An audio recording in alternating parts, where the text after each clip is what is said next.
Hello mga tay, for today's video gagawa tayo ng simple flower encapsulation.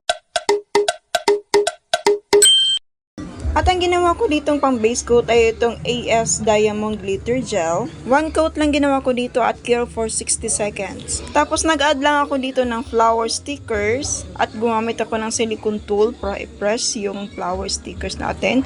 Tapos nag-add din ako ng butterfly, then another flower stickers naman ulit. I-press lang natin using with silicone tool para masiguro natin na nakadikit at maiwasan ang lifting. And I use the 6-in-1 nail gel glue from Born Pretty or any hard gel na pwede yung gamitin. At wag lang natin masyadong kapala. Ito yung magsisilbing encapsulated sa flower sticker natin. Apply evenly and cure natin for 90 seconds. At wag natin kakalimutang lagyan ng top coat. Ang gamit ko ay GL Steel Top Coat. At manipis lang dapat ang pag-apply natin dito and cure for 60 seconds.